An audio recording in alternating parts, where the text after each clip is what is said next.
Mahatma Gandhi was no saint. Here in Africa, he looked at black people and called us dirty, troublesome, and he said we lived like animals.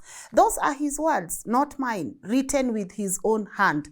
Yet in our schools, children are still told to admire him, to see him as a good man, to believe in the image the world built around him. But here today on this show, we will not. We will not cover up harm. We will not pretend his words were anything less than what they were. I am going to walk you step by step through the Gandhi you were never taught about, how he came to Africa, not as a liberator, but as a struggling young lawyer looking for work. What he did when he arrived, how he fought to raise Indians above Africans instead of breaking the chains of racism for all. Why he ended up in prison, not for Africans, and why those struggles were about Indian rights, not African freedoms. And also, I'm going to tell you how, after all this, the world still polished his image until it shone like gold while hiding the truth from us.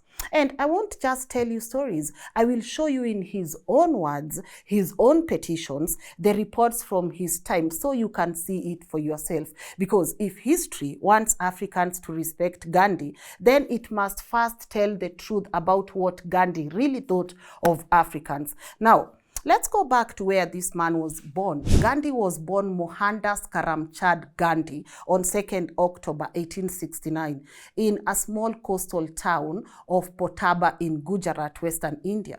His family was well off by local standards. His father, Karamchand, was a chief minister in the princely state's court, and his mother, Putibai, was deeply religious, spending much of her time in fasting and devotion. From her, young Gandhi absorbed ideas of simplicity and spiritual discipline from the father. He inherited ambition and a sense of public life. At 13 years old, he was married off in an arranged marriage to Kastuba, who was the same age. It was a child marriage, common in India at the time. Both were still children, yet their lives were bound together.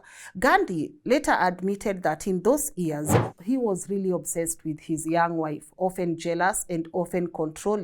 On the night his father lay dying, Gandhi was not by his bedside. He was in bed with Kastuba. I'm not just saying that to let you know that he was in bed, but because that guilt stayed with him all his life, and it shaped his later vow of celibacy. If you know Gandhi, then you know his journey with celibacy. We will get there now.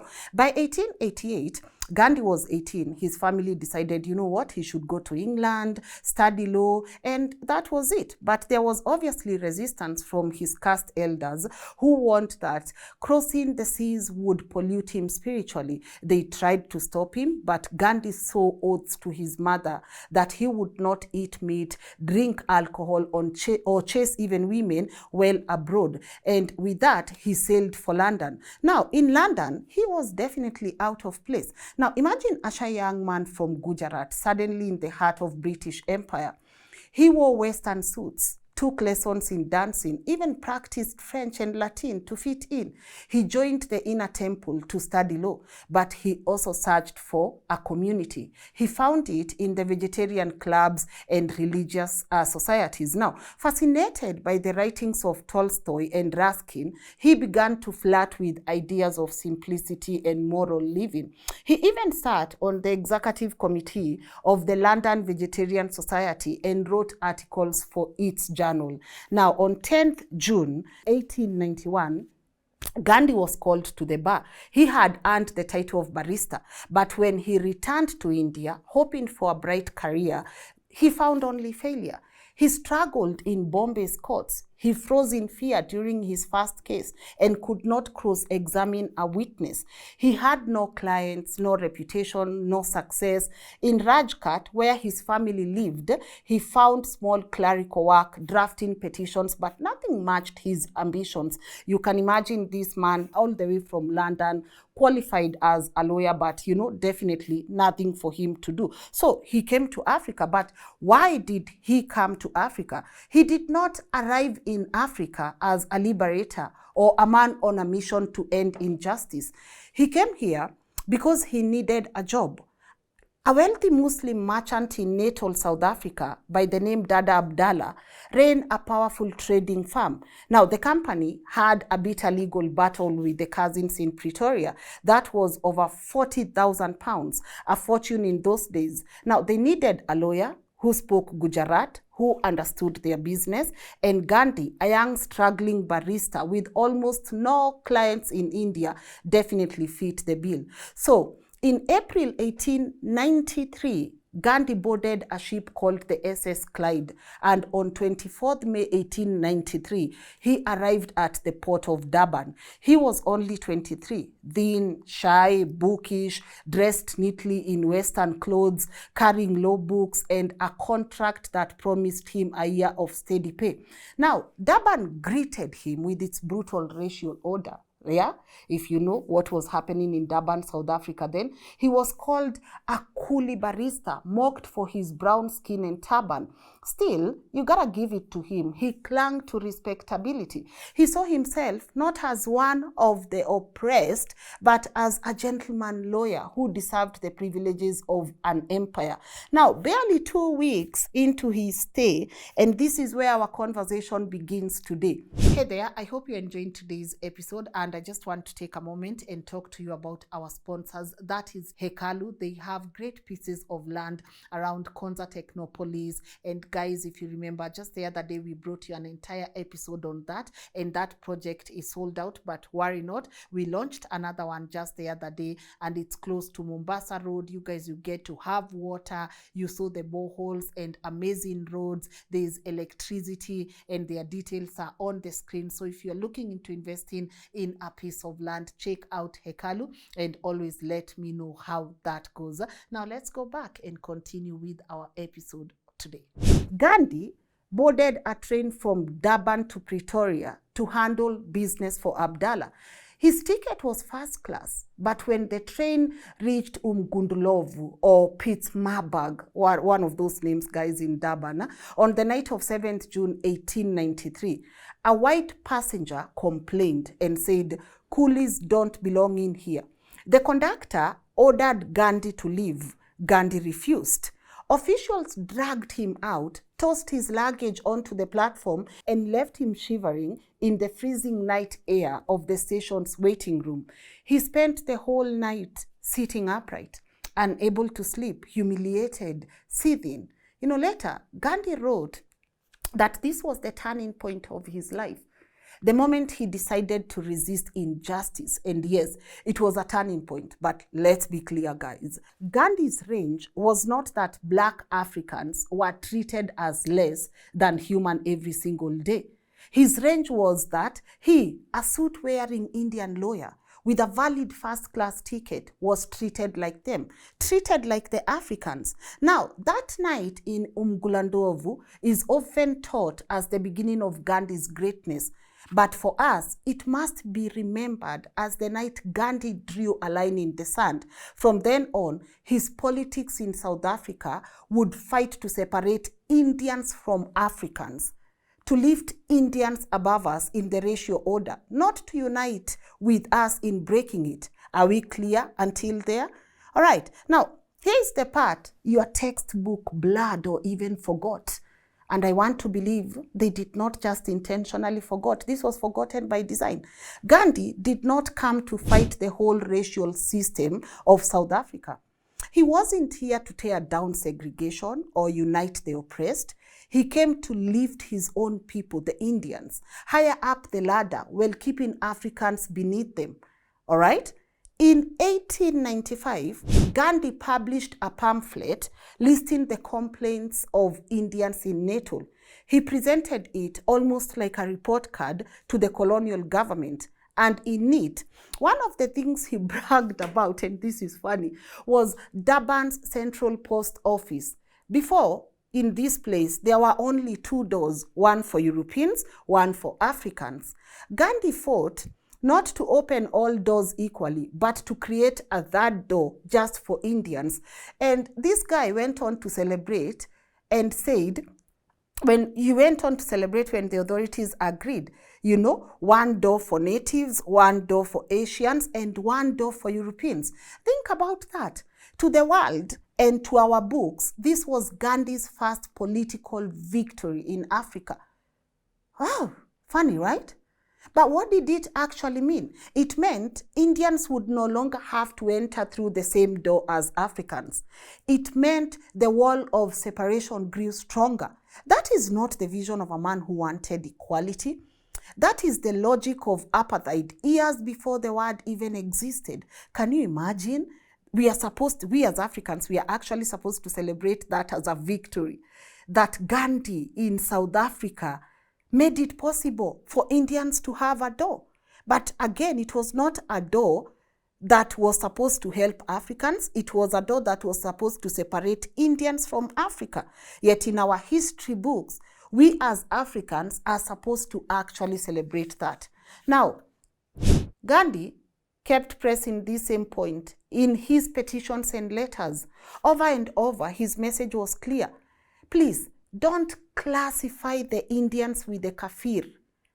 In 1904, he wrote directly to Johannesburg's medical officer of health, furious that the city's Indian location was being used to house Africans. Wait a minute, is this not even familiar? In some places here in Nairobi, you have places where black people cannot stay because these places are particularly occupied by a group of people. His words were exactly, why of all places in Johannesburg, the Indian location should be chosen for dumping down all the Kafirs of the town. Who are the Kafirs? Guys, you know Kafir is such a strong word. When you look at it, that word is so strong, but that word was not being used to describe Indians or Europeans. It was used to describe Africans. Africans who are called Kafir. By who? The man we are all supposed to study in our history book and admire, Mahatma Gandhi. He said, the town council must withdraw the Kafirs from that particular location. Please, we do not want dirty people here. He wanted Indians to live apart, to be seen as separate, to be considered civilized in the eyes of white rulers.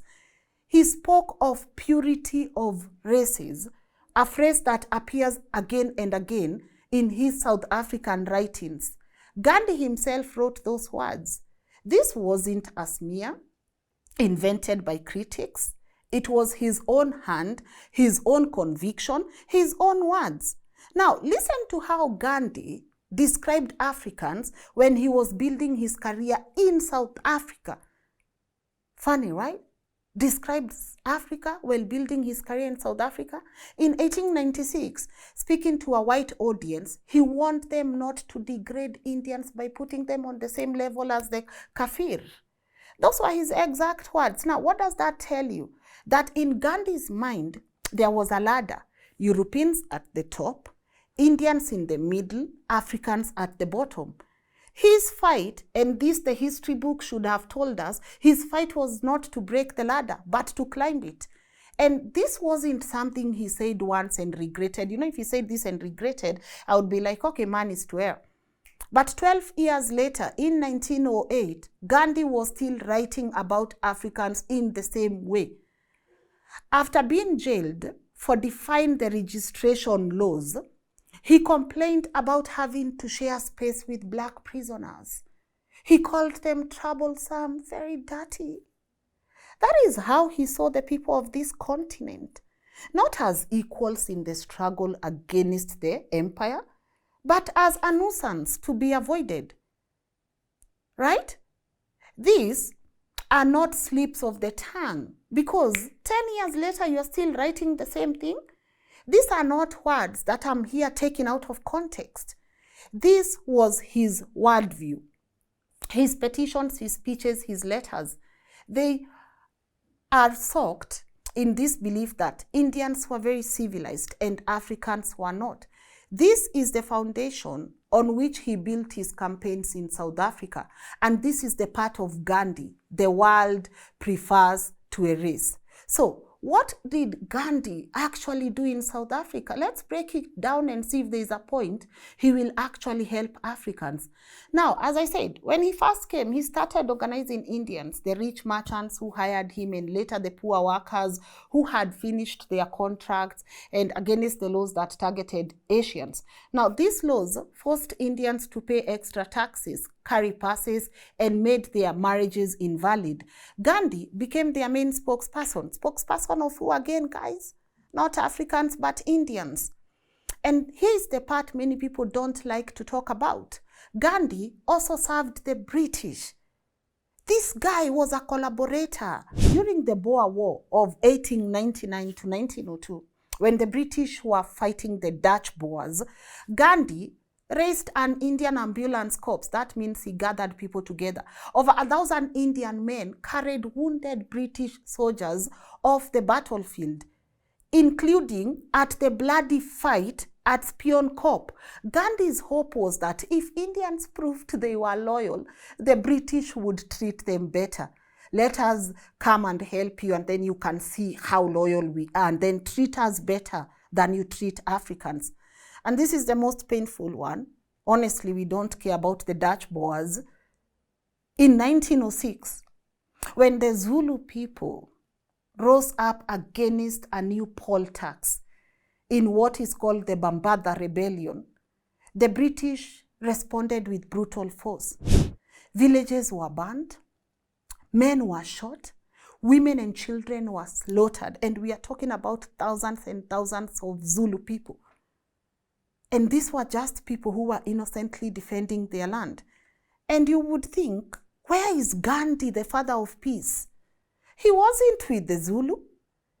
This guy went and did exactly what he did previously. He raised another group of Indian stretcher bearers to help the British army. Gandhi even wrote that this act showed no disaffection. In other words, he wanted the British to know that Indians were not rebelling, not disloyal, not protesting against the empire. They were proving loyalty by serving the very army that was killing Africans. He even went and wrote that after making sure the British know we are loyal to you guys. Imagine that. Africans dying for their freedom, and Gandhi making sure the colonizers' soldiers were cared for. This guy was not fighting the empire, he was serving it.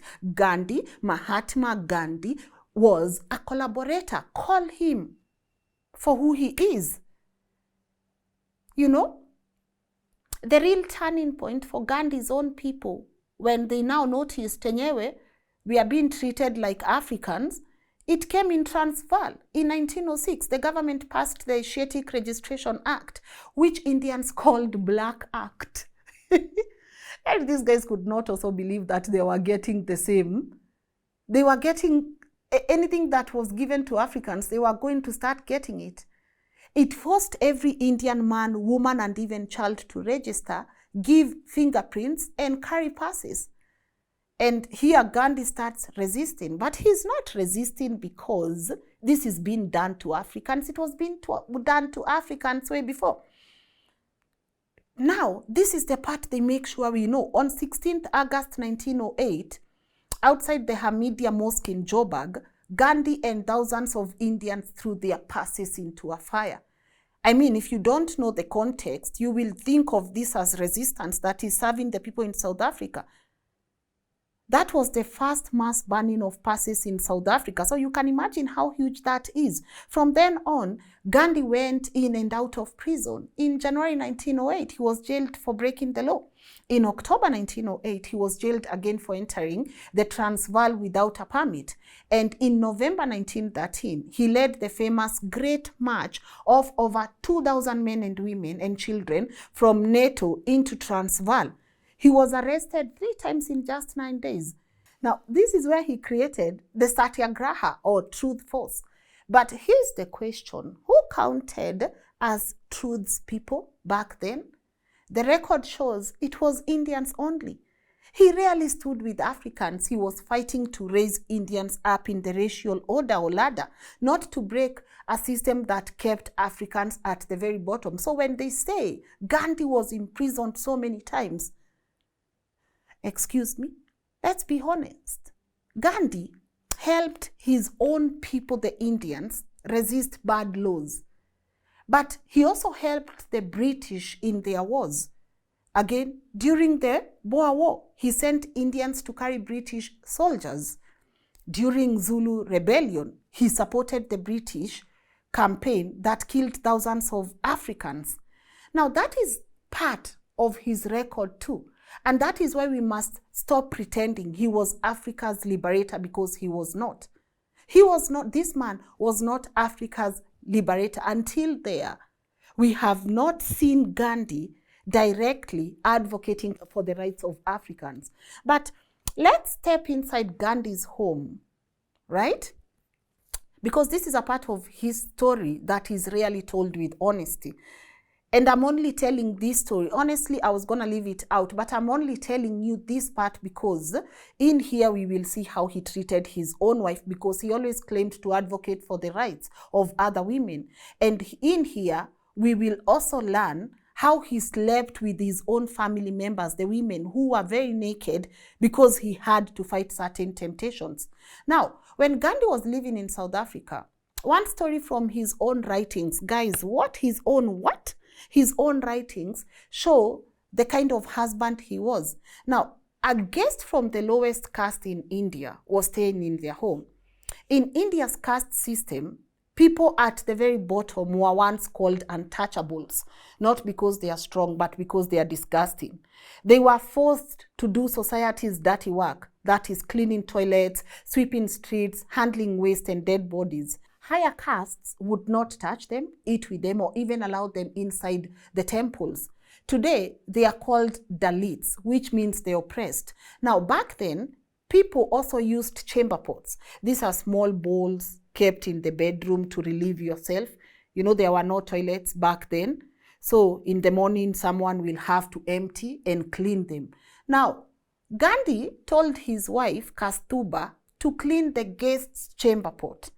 For her, raised in a traditional family, this was deeply humiliating, something her upbringing never had prepared her for, and she refused. Now, Gandhi snapped. He lost his temper and dragged this woman all the way to the gate while people were watching, shouting and trying to force her to obey. This was definitely not the act of a gentle or saintly husband. This was control, anger, and humiliation. And it came straight from Gandhi's own confession in his own autobiography, where he later admitted he was a cruel husband. A cruel, kind husband, actually. Can those two exist together? Cruel, kind husband who harassed her out of blind love. And maybe this guy was also a narcissist, because these are traits of a narcissist. What is a cruel, kind love? Think about that. A man praised worldwide as a prophet of truth and nonviolence admitted he physically and emotionally abused his own wife and justified it as part of his love. This was the real Gandhi behind closed doors, a man who preached dignity for women in public speeches, but in private demanded submission, even through force. A man who would later go on to reshape his marriage around his own vows of celibacy, taken without his wife's consent. Yeah, which means I'm not going to touch you, we are not going to be sexually active, I'm practicing celibacy without your consent. You know, Gandhi's wife, her life was definitely not lived in freedom beside a saint. It was lived under the shadow of a husband whose experiments, temper, and control dictated everything. She definitely had no say. So when the world remembers Gandhi as a gentle soul, let us also remember the woman who carried his burden in silence.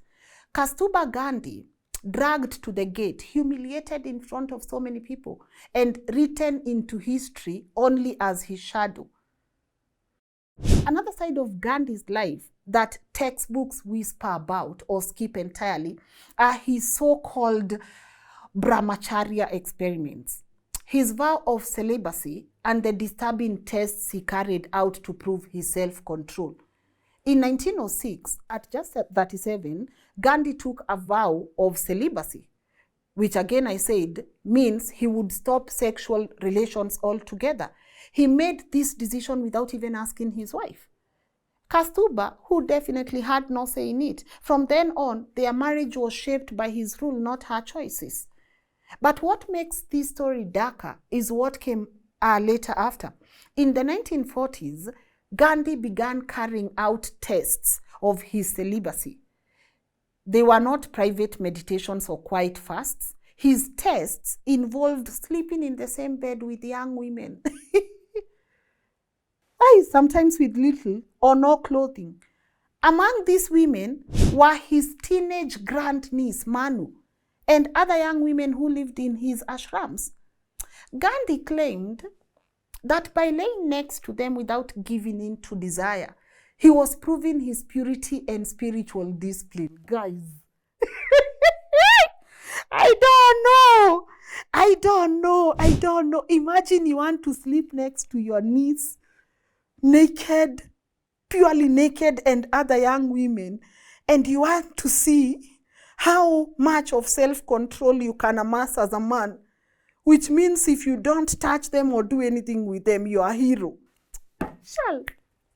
There's a name I want to call this man, but I can't. There's still some part of me that wants to respect this legacy. Think about that scene.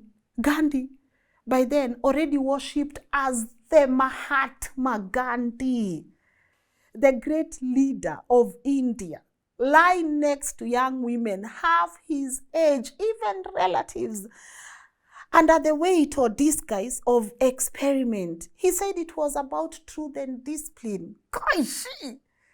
But what choice did these young women really have? You have a Mahatma telling you, lie here next to me. Who would say no to a man the entire nation called a saint? Who would say no? I dare you to say no to Mahatma Gandhi. Even his closest associates were troubled. I mean, even me, I'm troubled. I cannot even imagine my uncle asking something of me like that. Disgusting. Some of his followers left the ashram. And even the sympathetic biographers who don't like telling much of these stories and usually defend Gandhi, they admit this part of his life is very disturbing. The Journal of the History of Sexuality has written about it. Scholars have called it manipulation, cloaked in spirituality, because what is that? That is manipulation, it's sexual abuse cloaked in spirituality. And no matter how defenders try to explain it, one thing is undeniable. The power imbalance was real. Gandhi was the most powerful man in India. And these young women were vulnerable. And these young women did not have a choice. Now, contrast this with how he treated his wife, Kasturba. Gandhi was harsh and controlling towards his own wife, dragging her to the gate when she refused to empty those bowls, making vows without her consent. But with these young women, he wants to say he was showing patience, admiration, and even dependence, but in ways that crossed lines of safety and dignity. Come on, Gandhi. This is not the image of a holy man. Can we just admit that? This is a story of a leader who used women, his wife, and others in the very different ways, always to serve his own experiments. Now, let's take a look at health. When it came to health and medicine, first when you hear this, you will say, yeah, Lynn, we shouldn't advocate for Western medicine, etc., etc. But I'm going somewhere with this. Stay with me so that you can see the hypocrisy. Gandhi was very loud and stubborn. He openly attacked Western medicine and he called this allopathy. He dismissed it as black magic. By the way, let's agree now. When people don't like something, stop calling it black magic, this and this. Respect the black in it. Instead, Gandhi pushed what he called nature cure. Strict vegetarian diets, fasting and mud packs wrapped around the body. He believed Sickness could be fought with purity and willpower, not drugs. We are good until there. But this is where his belief cost lives. In 1944, when his wife Kastuba fell gravely ill with pneumonia while they were being held at Aga Khan Palace in Pune, doctors recommended giving her penicillin, a new medicine at the time, that could have saved her. Gandhi refused. He insisted on his natural remedies, mud packs and goat milk. Kastuba weakened day by day, and eventually, days later, that is 22nd February 1944, without receiving the treatment that could have saved her, she died. She died. Now, here's the contrast. When Gandhi himself got sick, his rules suddenly shifted. And I want to take you back to 1924. When he developed appendicitis, Gandhi allowed British surgeons to perform an emergency appendectomy to save his life. When he suffered from malaria, he took quinine, a Western drug, without hesitation. When it was his body, modern medicine was acceptable. But when it was his wife's body, she had to endure mud packs until death. You would think because he had this done to him in 1924 and this saved his life, he would be quick to get his wife this, because 20 years later, what do you mean when you say now you don't believe in medicine, but you took it to save your own life? He also wrote in his books, like Hind Swaraj and his journal, the Harijan, he wrote harsh criticisms of doctors and hospitals, painting them as, crutches that weakened the body and distracted people from self-control. Yet his own life shows he was willing to bend those rules when survival demanded it. Come on, Gandhi. So what do we see here? A man who preached against medicine in theory but accepted it for himself when it mattered. A man who denied life-saving treatment or medicine to his wife, but took it when his own life was at risk. This was not moral consistency. This is hypocrisy. And Kastuba, the wife, paid the ultimate price for it. So how did Gandhi become a saint in our school books, even across Africa? Because until now, I can't see a place where this guy is a saint. I'm looking at all the things we were going through as Africa during those years, and I can't see even a single place where Gandhi became a saint still. So how did he become a saint in our own textbooks? It wasn't because of what he did in South Africa, we've established. There was nothing he did. It was because after 1913, he left Africa. Again, he had already left Africa and went back to India.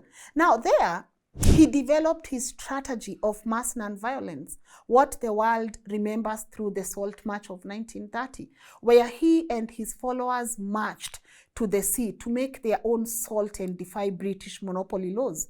That image of Gandhi walking with his stick, frail but determined, I know you guys can relate, became a global symbol. By the way, I think that's the first image I saw of Gandhi. The British Empire was very shaken, and the world suddenly had its hero of peace. And once the world found that hero, they buried everything else. The racism he showed in Africa was erased. The words he wrote about Africans being like animals, dirty, troublesome, living like animals, were quietly forgotten. The petitions asking that Indians not be classified with the Kafirs. Really sorry to my ancestors for this. You are called a Kafir. Those things were never taught. Instead, what we got was a single version of Gandhi, the saint, the Mahatma. Why? Because global media and Western education loves neat icons. Countries love to tell simple stories. It's easier to teach school children about one peaceful man beating an empire than it is to explain the messy truth. India itself made Gandhi the face of its independence and printed his image on every banknote. And then through diplomacy, statues of Gandhi began appearing everywhere, in city squares, at universities, even here in Africa. Take Ghana, for example. In 2016, the Indian government unveiled a statue of Gandhi at the University of Ghana in Accra. They called it a gift of friendship. Friends? But students and lecturers in the University of Ghana quickly pushed back. They quoted his racist words against Africans. They reminded the world this is what Gandhi had said about Africa. And they launched the Gandhi Must Fall campaign. And in 2018, the statue was quietly removed. The statue was not the first to be questioned. In California, USA, in 2021, a Gandhi statue in Davis was brought down. In South Africa, his statues have been defaced more than once. The saintly image is cracking, and Africa is finally pushing back and coming to the realization this guy was not an African liberator. And here's the painful part. While Africa is beginning to resist his memory in public spaces, our school books still praise him. Open African history texts and you will find Gandhi mentioned in glowing terms, described as a man of peace and a friend of freedom. For example, older versions of secondary school history syllabuses in Kenya, Nigeria, and Ghana included Gandhi as an example of a global freedom fighter. Yeah, gosh, freedom what? Hey, people like Jem Karaoke would be turning. Hey, freedom who? Many African authors have repeated this, presenting him as a source of inspiration for leaders like Nkrumah and Mandela. But you leave out the record of what he actually said about Africans and how he never participated in any African war. Books like Africa Since 1800 by Roland Oliver and Anthony Atmore, and these books are widely used across African universities for decades, mentioned Gandhi's role in developing nonviolence as if it was a favor or a gift to Africa, but never balanced it with his racism. African children have been fed, have a story. The part that shines, not the part that wounds. Tell us the part that Gandhi called our ancestors kafirs. And that is how Gandhi, a man who once demanded Africans be removed from Indian neighborhoods, ended up being praised as a liberator of Africa in African classrooms. You know, I was joking to my people and I was telling them, I used to be so proud I share a birthday with Gandhi. Like, I'm born October 2nd. So when I found out years ago that Gandhi was born October 2nd, for me it was a sign of pride.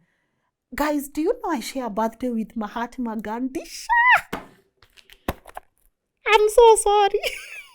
Hey. I do not want to repeat that statement. No, there is nothing Gandhi did for me or my ancestors. But let's zoom back in on the South African timeline because you see the details matter. And I don't want you guys to forget. When I say he did nothing for Africans, this is what I mean. Again, remember, in 1893, this guy is thrown out of a first-class carriage at Umglandlovu station or Pietermaritzburg station. He learns exactly where he sits in the ratio order. That is the truth. He learns exactly where he fits in the ratio order. 1894 to 1895, he compiles the green pamphlet listing the humiliation Indians face, including separate entrances at the Durban post office, and proudly records that Indians were given their own door away from Africans. That is the history I want us to take home today. 1899 to 1902. He raises the Indian ambulances corps for the British during the Boer War. Over 1,000 Indian men carry wounded soldiers for the crown. 1904, which is very painful for me. This guy writes to Dr. Porter in Joburg, demanding that the city withdraw the Kafirs from the Indian location. 1906, another painful reminder, during the Babada Rebellion, Gandhi organizes another group of Indian stretcher bearers to serve the British Army, while Zulu villages burn and Zulu people are killed.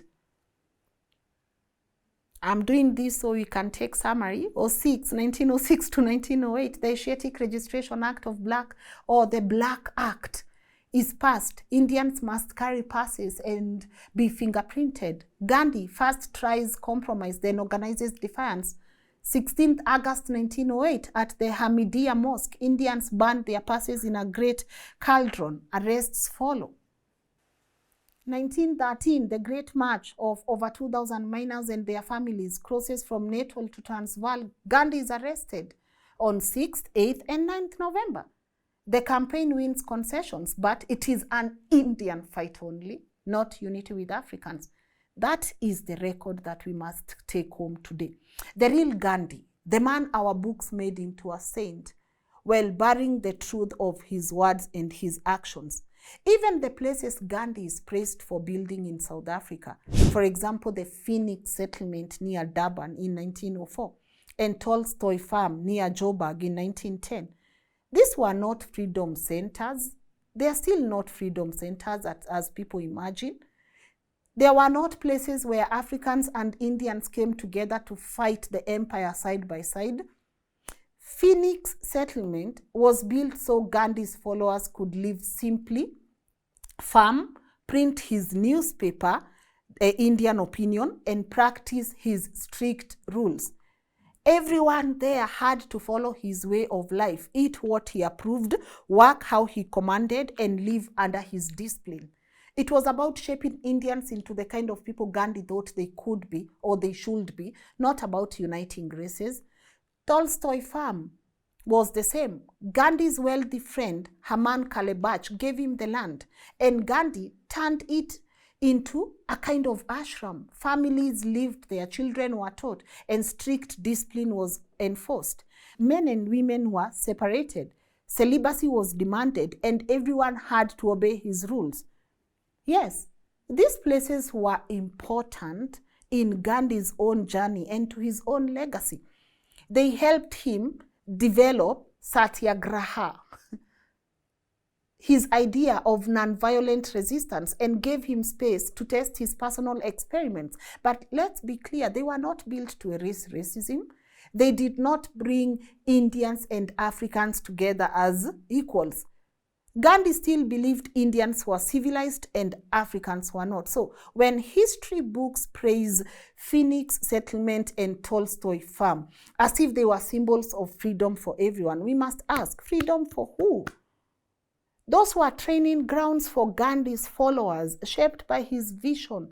And in that vision, Africans were never placed on the same level as Indians or Europeans. Across Africa, Gandhi's image has been sharply challenged by African scholars and activists who refuse to forget what he said and did on this continent.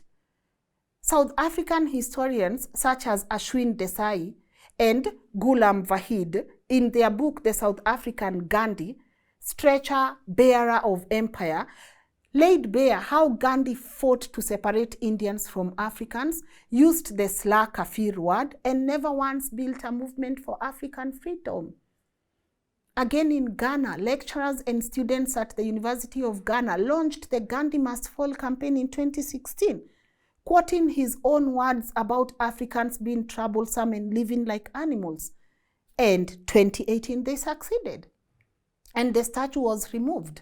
In South Africa, activists have repeatedly defaced his statues in Durban, Joburg, and Umgulondlovu.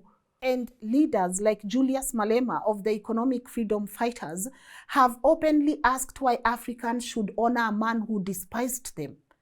These voices, scholars, students, and freedom fighters are reclaiming memory, reminding us that Gandhi's sainthood was built by others. And Africans have the right to tell the truth of their own experience with him. And now, does any of the things that we've said cancel what Gandhi later did in India? No, his role in challenging the British Empire was historic. And his idea of mass nonviolence inspired movements across the world. That I'll give it to him. But from a Pan-African perspective, we refuse the selective memory that edits out what he did on our soil. Because in South Africa, Gandhi did not break the walls of racial separation. He helped cement it. He argued in petitions and letters that Indians were infinitely superior to Africans. He supported the crown not once but twice in war, first in the Boer War, then in the brutal suppression of the Zulu rebellion. He fought passes for Indians years before black South Africans were strangled by their own pass laws. And when he built movements, he built them almost entirely for Indians, rarely if ever with Africans. That's the ledger, light and dark. He was a brilliant organizer for his own people, the Indians. He was a relentless experimenter in his private life. He was a loyal servant of the empire when it went to war. He was a pioneer of nonviolent resistance whose methods shocked the world. And he was also a man who wrote again and again that Africans were beneath Indians. Both truths exist, and Africans have the right to read that ledger aloud, like I just did. So here's the takeaway for our continent. Plain and very unblinking. Gandhi's legend may have been globalized, but the archive is local and it is very clear. The textbooks and films give us a saint. The documents in South Africa give us something else. We are told to see only the good, only the shining story. But when we are told to see only the good side, we are being asked to forget our own record, and we will not. We will teach our children the whole truth. We will tell them about the train at Umgulondlovu, where Gandhi was thrown out. We will tell them about 3 doors at the Durban post office, where he fought to separate Indians from Africans. We will show them the letters to Dr. Porter, where he demanded Africans be removed from Indian locations. We will remind them of the burning cauldron outside the Hamidia Mosque in 1908, when Indians burnt their passes. We will name the arrests of 6th, 9th November 1913, when Gandhi was jailed 3 times for leading Indian miners across the border. We will remember the Zulu rebellion, where Gandhi's volunteers helped the British crush African resistance. We will talk about the strict rules of his ashrams, where his wife and followers lived under control. We will recall his appendectomy in Pune, when he took surgery for himself but denied medicine to his wife. And we will point to the statue that has fallen in Accra, Ghana, and in Davis, California, as proof that the truth is finally breaking through. That is history, not the myth, not the polished story, but the record. And history belongs to those who read the sources and refuse to be silenced. That is the story of Mahatma Gandhi that we are going to teach our children. Not the saint version, not the prophet of peace version, but the man who called our ancestors kafir, the man who decided he was going to fight for Indians, and the man who collaborated with the colonizers. That is the history we are going to teach our children, and then maybe we can decide whether we want to teach them about salt. Then we can decide now whether we want to teach him about him being the man of peace. All right? That is Mahatma Gandhi for you, a collaborator, a man that did not help Africans in any way, shape, or form. That is Gandhi for you.